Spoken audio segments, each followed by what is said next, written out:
everyone. This is Eva from SocaMom.com. I'm really glad you were able to join us for the Soca Mom Summit. This is a new thing that we're doing. It was supposed to be in person. We had been working on planning to do this in person, but you know, the world has changed and now we're doing it all online. But I still was able to bring some of my favorite people to come and speak to you. Maybe not for as long, you don't have the in-person Q&A, but hopefully you'll be able to get some great information from the conversation that we're about to have. So I have Carol Mitchell from Caribbean Reads. She'll tell you a little bit more about herself in a minute. We have Margo Mocha, Ochoa. And I just love that. I just want to call you Mocha only. Yeah, no, Mocha's fine. Mocha's fine. I just love that name. She is here to speak to us about the promotion side of books and writing. And we have Nerissa Golden, who is an author. Carol's an author too. And Carol publishes as well, but Nerissa writes and publishes as well. So they're going to introduce themselves really quickly, and then we're going to jump into it. Hi, I'm Carol Mitchell, and I am with Caribbean Reads Publishing. We publish books set in the Caribbean, primarily for children, but we have a selection of books for adults as well. And I'm really excited to be a part of this show. I'm an author. I write primarily children's books, but I also write short stories for adults, and I'm working on a novel for adults as well right now. So thanks for having me, Eva. I'm looking forward to the discussion. Thank you for being here. Hi, I am Mocha Ochoa, and I am the CEO of the Oracle Group. We are a literary PR and marketing firm. We also do publishing consulting, and we've been in business for about 16 years. And we're just happy to be here in such a time as this, looking at innovation, and happy to be part of the conversation. Hello, everyone. Hi, Eva, Carol, and Mocha. Nerissa Golden from Montserrat, West Indies. So happy to be here with all of you enjoying this summit. I am an author. I'm also a journalist. I self-publish all of my novels and self-help books. And I am also manage and edit Discover Montserrat. Thank you all for being here. So we're going to start off with kind of a background question. So can I get everyone to tell me, what is your earliest memory of storytelling? What was it that got you wanting to tell stories, wanting to help other people to tell their stories? So I'll start with Carol. So for me, storytelling started at home. My parents love literature, they love music, and my dad especially had this habit of rewriting song lyrics that amused him, and just, basically doing that was one of the many ways in which he expressed his creativity. So I have memories of, sitting on the back steps, coming up with lyrics for songs, just really getting into making funny plays on words. And they always submersed me in writing and reading and listening to stories. I loved books. They used to call me the easy reader. They used to complain that they'd buy a book for me, and by the time we got home, it'd be finished. And I'd be wanting another one. And so that was just part of part of my upbringing, and part of how I came to be, how I came to learn about my history, to learn about the other people in my family. A lot of my family lived away, so we would listen to stories, and that's how I kept connected to them. So for me, storytelling just had so many different important aspects of it that helped me be connected, helped me to be creative and curious. And so I feel it's really important, and something I tried very hard to impart to my children. So Mocha, what was it in your past that made you want to help other people get their stories out there? Sure. So I grew up in a pretty strict West Indian household. My parents are Trinidadian, and we also went to, I guess, a strict church as well. So, opportunities for me to do a lot of, the things that my friends were doing when they were younger, going to the movies, all of that. I really didn't do that. We grew up and everything was the church. So my escape was books. So I always tell people the first time I went to Africa was when I read Color Purple. My earliest memories of, Beverly Cleary and all of those children's books. Reading was always my escape. I would get in trouble. My mom would come in with the belt. She's like, "Oh, I'm so sorry. Now I see what this has led to." But I was that kid under the sheet still trying to read when it was bedtime. So writers have always been my rock stars. And I'm just fortunate to be able to turn my habit into a career. And I know what writing did for me. I know what storytelling did for me. And I just want to bring that same joy, find ways to bring the same joy to other people who may need a break and may need a writer to take them away somewhere. Did it for me and help do it for them too. That is awesome. I was not reading under the covers. That's what I didn't become a reader until later. My brother was the one that with the flashlight, and I could not understand. I'm like, they said you don't have to read, you can go to bed. So I get it now. Mm-hmm. I didn't get it when I had a bedtime. Well, we couldn't go nowhere, so it was like, all right, where can I go now? So right. Yeah. But books you can go wherever they plan to take you, and I'm a huge Beverly Cleary fan. Yeah. Huge. Yeah. So Nerissa, what was it that got you started? Well, Mocha's background sounds a bit like how I grew up as well. A bishop's daughter. So yeah, it was all about church, and reading was everything. I remember being about 5, and my sister and I would literally chase the library bus when it came to the village. And yeah, by the time we got off the bus, we'd ride the bus from the top of the bottom of the hill to the top. And we'd finish a book, and then by the time we got off at our stop, we took fresh books. So reading has always been part of what I do, where I go when I need a break. And I think by the time I was about 9 or 10, when I had my first a little short play that I wrote for school, published in a national booklet, I kind of knew this is where I needed to be. I loved having my name on things. So telling stories was always something I just knew I would do in my life. I love that so much. So I did write. I did not want to read anything. But now we know that the best writers are also huge readers. I don't know how you find time, but big readers. So now a lot of people are doing a lot of reading. So authors want to produce. We're sitting, we're thinking, all of the stories are coming to us because we have a little bit of downtime. Even if it's not full downtime, you're in your space, you're in your thinking space. So Mocha, I'm going to start with you. What advice do you have based on the interactions you've had with other authors?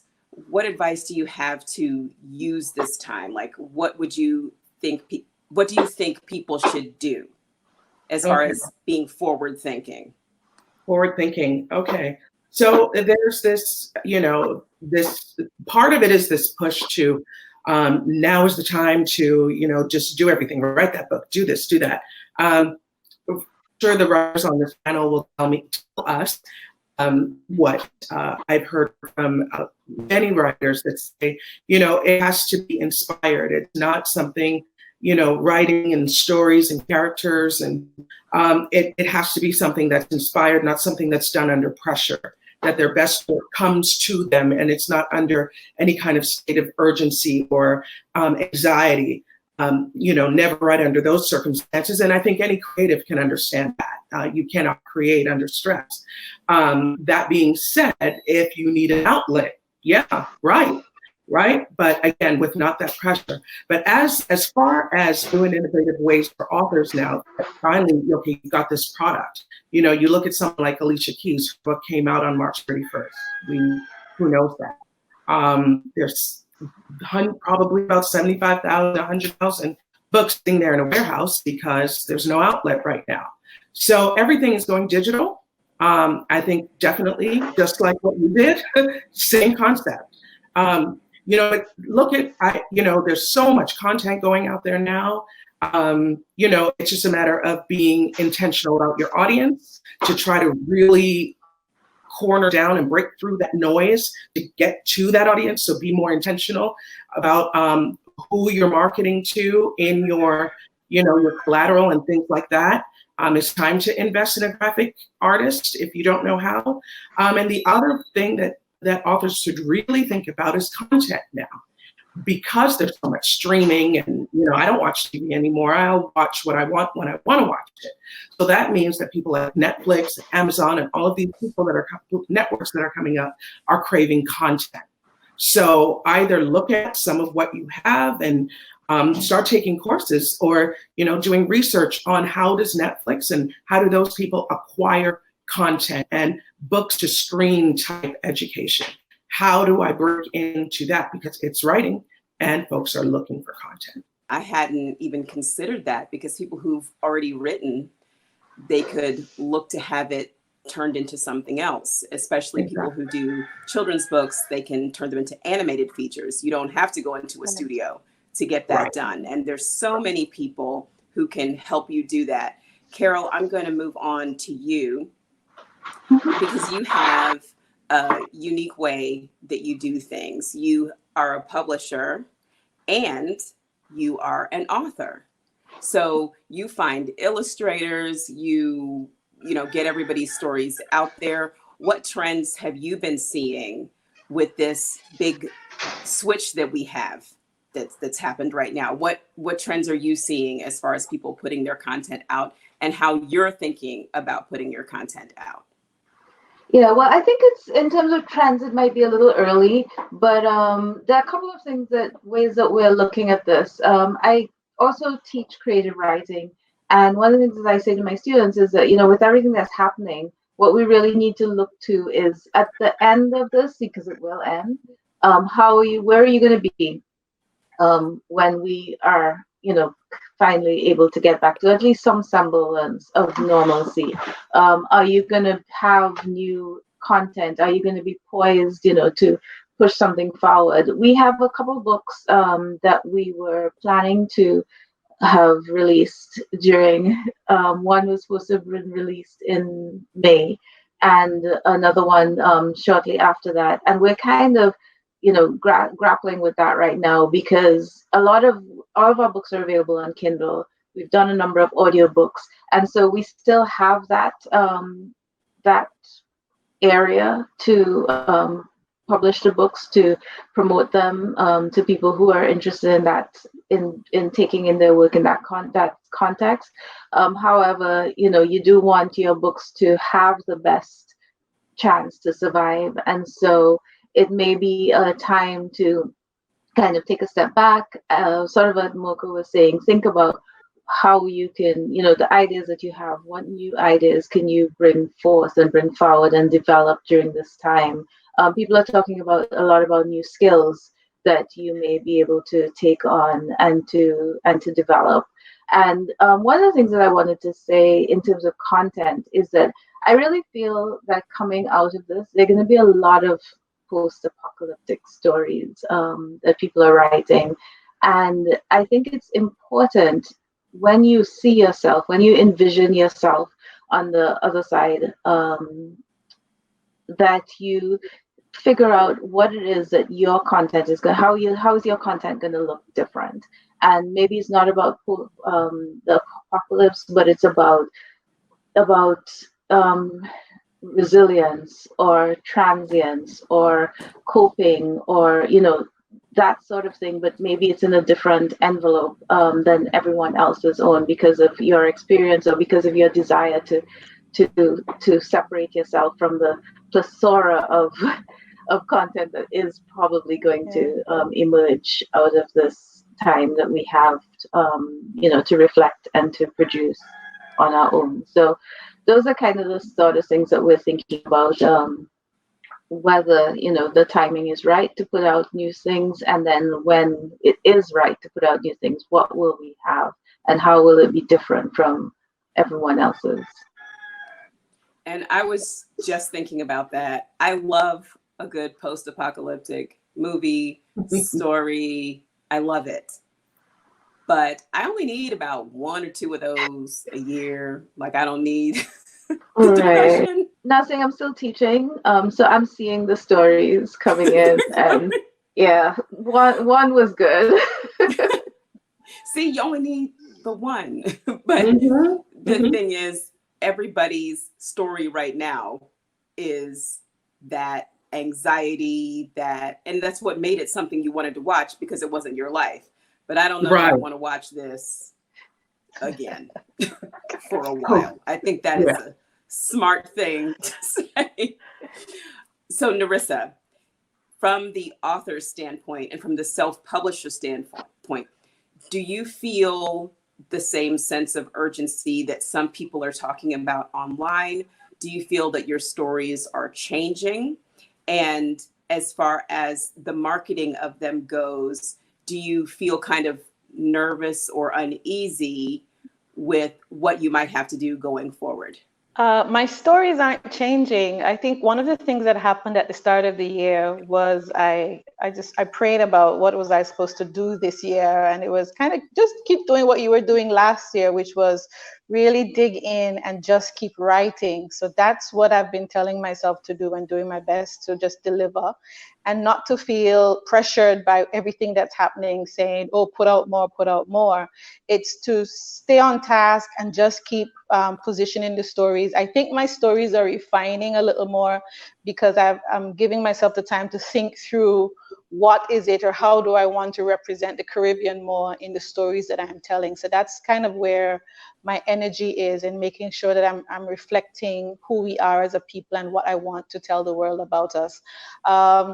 I think because I straddle the world of the creative as well as I'm also doing news, my war is usually in, have I given enough time to the creative side versus just trying to cover the everyday crisis stories and everything else. So it's just to stay disciplined to make sure that I'm continuing on my own path as it relates to that.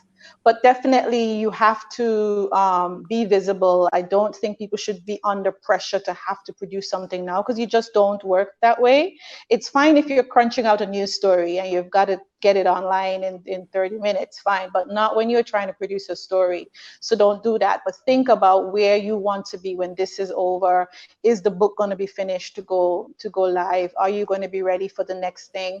I think it's a good time to recognize that the digital space is an important space to be, and that yes, a lot of people still love books in hand, but you have to step up the digital visibility for your products and giving people more access to them, because God forbid we were to have something like this again, it would be good to know that there's even more resources, even more Caribbean stories on the market for people to enjoy. So I have a question for you, Mocha. I caught from what Nerissa was saying that we want to read more about ourselves as Caribbean people. We want to read about ourselves. How marketable would you say that is right now? Do you feel like there is we all know that we want to read it, but as far as the mainstream, we know that they love our music. They love our fashions. They love them some Rihanna. But do they love our stories the way that we do? I would say for the most part, no, but there's a reason why. Let me put a big but, a big but onto that. I think that we have not done as a whole enough to let folks know where our place is when it comes to the whole literary world. There are a lot of historical figures like Mary Prince, who I love to talk about, whose book in I think it was 1839 or 18, don't get me on the date, but Mary Prince, the Bermudan slave who learned how to read and write, wrote her book. And then at that time when the Britain was, London, what they were considering the abolishment of slavery. So they were teetering, didn't quite know. Well, here comes Mary Prince's book, who sold out 3 times, 3 different versions of her life story. When they asked her to come and testify in Parliament, she went, testified, told her life story, and it was that was the tipping point that got Britain to say, okay, that's it. Because they were actually hearing the story of this slave and the atrocities and the horrors that she went through, not from what they heard, they were actually listening to it. So she was not only the first Black woman in the world to write a memoir, it was her words were the tipping point that freed slaves in British colonies around the world. Not a lot of people know that about our history. Not a lot of people that knew it was a Caribbean woman. I mean, movements like Negritude that started the Pan-African literary movement around the world started with sisters from Martinique. I mean, there's so much rich cultural history to us and our stories and our writing that we don't even know. So yes, they would want to hear about it. If we took as much pride in that as we do in our soca and our music and our rice and peas and our roti and take as much pride in our stories and our history and the impact that we've made on the world, when we become excited, they'll become excited. So it's a two-way street. We've got to do the work first. Okay, I think like Eva. I just went to church. I'm sorry? I feel like I just went to church. Oh, Did anybody else feel that? wow. That's right. That was absolutely perfect. Eva, Yes.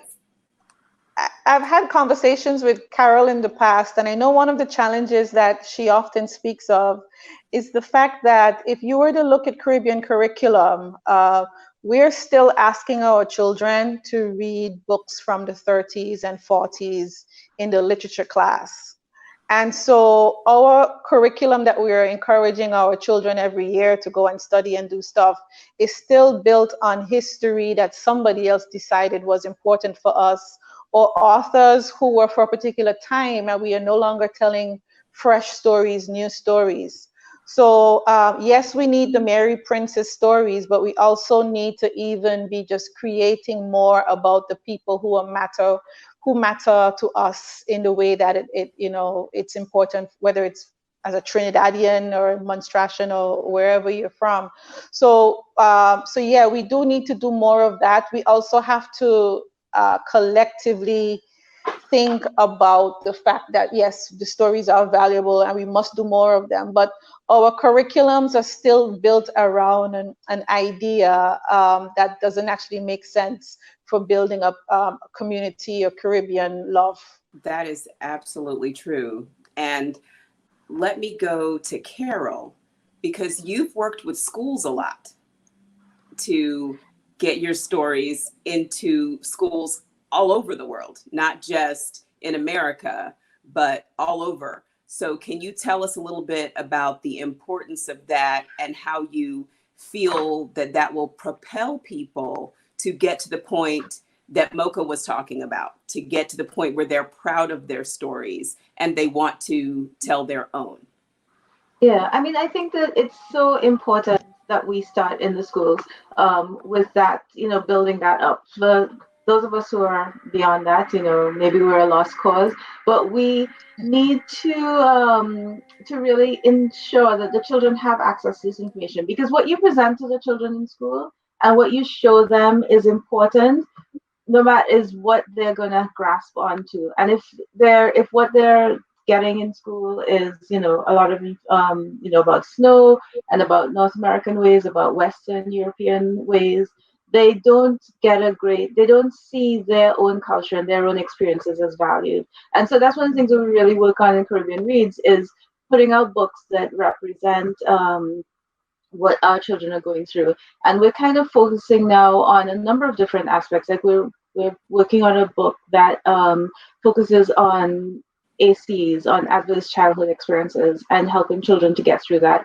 And whereas they can see these things expressed in other books, and they can see avenues that other children, maybe, there are other books that do it. But when you see a child that looks like you, the surroundings are like you, the way that the adults in the book speak, and the way that the child speaks like you, then you really see, oh, this is something that people I know and people who are close to me are also experiencing.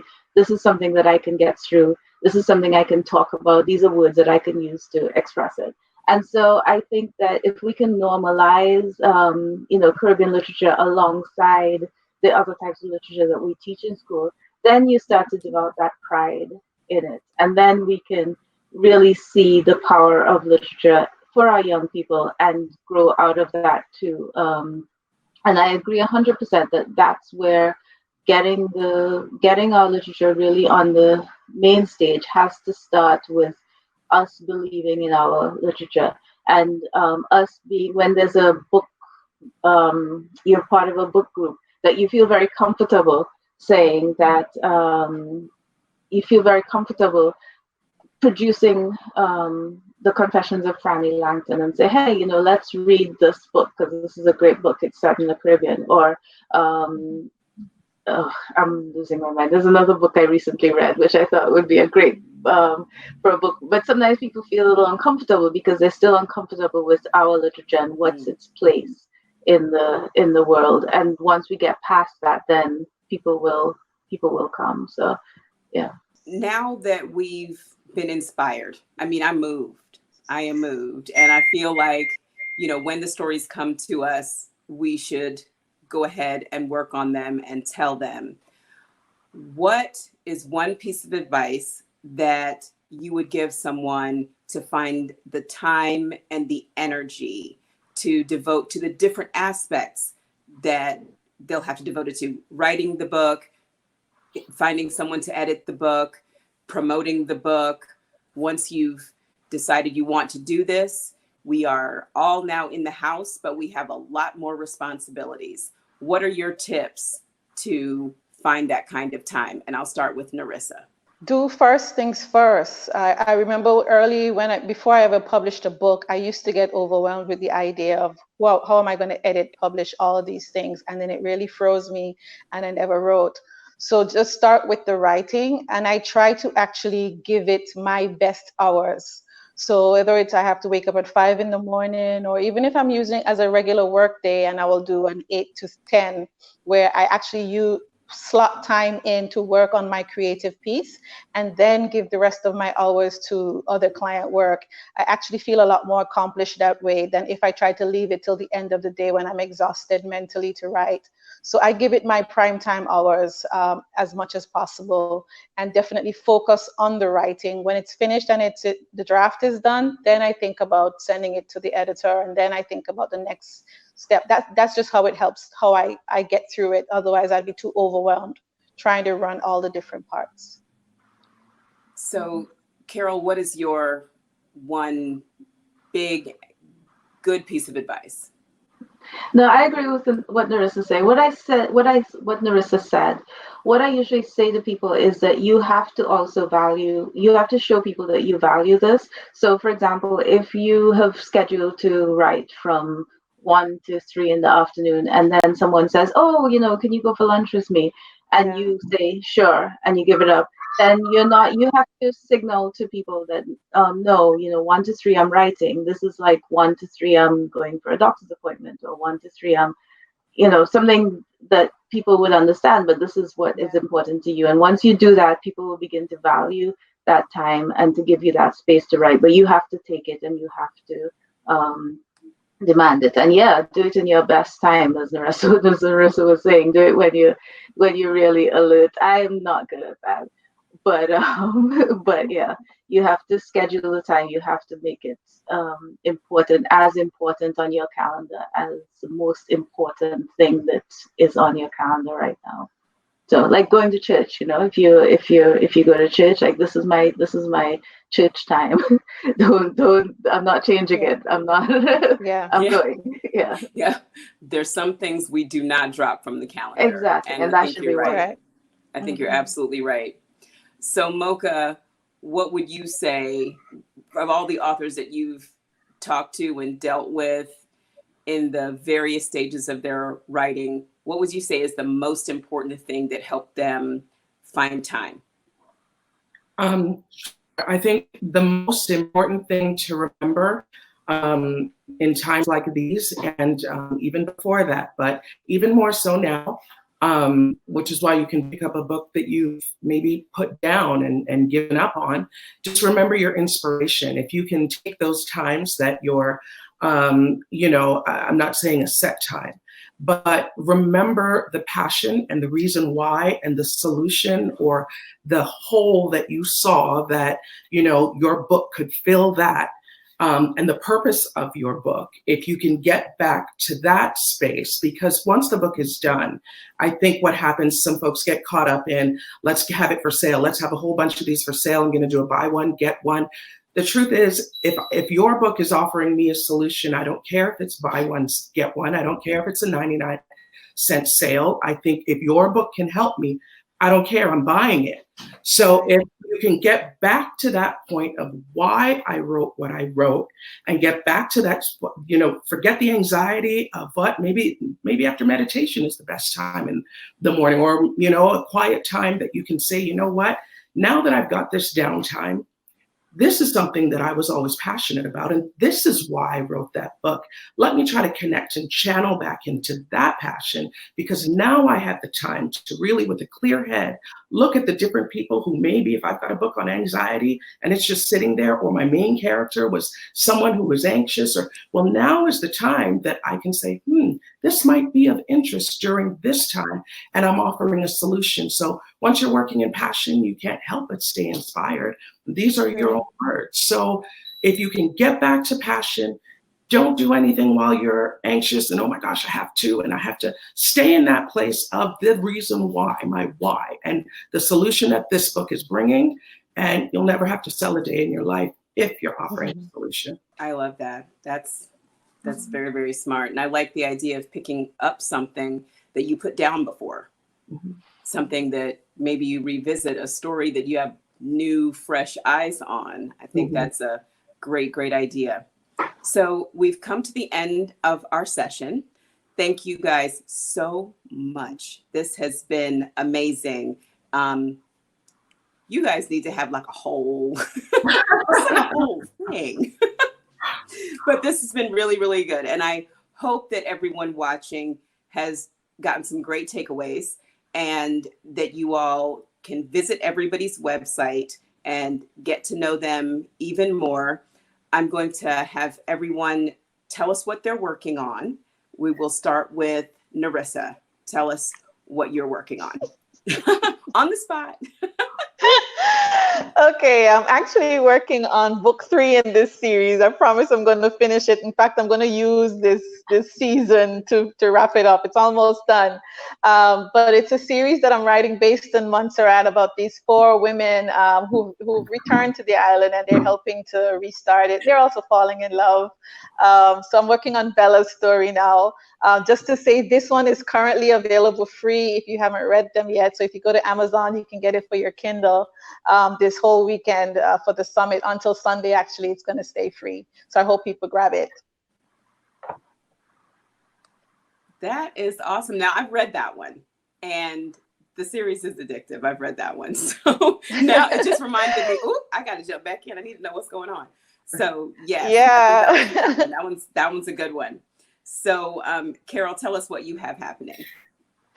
So I'm actually doing a little bit of what Mocha was suggesting. I have a story that I've been working on for a while. So the genesis of my whole writing career is I started writing a story about that was set in Brimstone Hill. It's an adventure series, the Caribbean adventure series. And there's a monkey in the story, and his name is Chi-Chi. And he's very unusual, very interesting. And I've written 9 books that incorporate Chi-Chi's adventures. And I keep looking back because they're behind me, and I want to grab one, but I have another one which is not really connected, but it's about Chi-Chi that I've been working on for a while, that I've been stalling on. It's been sitting there, and so I'm pulling that out and hoping that that I'll finish it and have it ready to go fairly soon, because it's this close. I just needed this time to figure out what I'm unhappy with and to push it to where it needs to be. Chi-Chi needs a cartoon. I'm waiting for it to be animated. She knows this. Actually, she knows this. That's one of the things that I looked into. I've been actually looking into to figuring out to improve my graphic skills. I have this thing, like I know I can hire someone to do it, but I also still like to, even doing that, I still like to understand what's involved so that I know what the right questions are and what can be done, and so that I can kind of get the best out of whoever I hire to. Like, I'm not gonna animate it myself, but I do want to be educated about the tools involved and what's involved in the process. So that's kind of one of the things. That's my excuse, okay? So, Mocha, what do you have in the works right now? Sure. Well, in this time, authors are they're not touring at all. So we've set up some digital spaces and for, to promote their books and to have sales, and so that they can experience sales still shipping books out. And so I'm excited about Sunday. We're going to be with Anthony Hamilton on Sunday, nice. Easter. Yeah, 3 p.m. Eastern Standard Time. What Did a lot you of gasps. Yes. Well, no, we're gonna have His Sunday lives are the best. His Sunday afternoon lives are amazing. So his book, it's like talking about his life and all of that. But the exciting part is the ending. There's recipes, so we're going to be cooking with him on Easter while we talk to him about his book. So yeah, it's going to be fun. Yeah. Trying to lift everybody up. I mean, Easter and cooking. Yes. Yeah. This is fantastic. Sure. Great. Show us the book one more time. Show us the book one more time. So he'll be able to order them, and he'll sign them and send them out, and yeah, we're going to be cooking with him. So it's going to be fun. I love it. Yeah. I love it. I mean, we're all at home. We all have kitchens. And we're all cooking way more than I would like. I'm tired. I'm like, what else can we make? Can we just have bread? Right. Yeah. We wouldn't be thinking this way if this didn't happen, right? We really wouldn't. I made some sort of vegetable lasagna, but it had meat. Like, I don't think it even I don't even know what it was. But anyway, thank you all so much for joining me and doing this. It's very much needed in our community. Like everyone said, we need to get our stories out there, told by us, to be enjoyed by us, as well as the rest of the world. So if you have any questions for them, go to socamomsummit.com and you'll see their speaker pages that has their Twitter, Instagram. Make sure you follow everybody so that you know what's going on. If you were already following, you would know about the free book, and you would know that we would be cooking with Anthony Hamilton. You would know all of these things. You would know about Chi-Chi. So I need you to follow all of these people. Okay? So thank you all very much. So glad that you were able to do this. And we'll see you online until we get back out the house. All right. Take care, Eva. Bye, everybody. Okay, bye.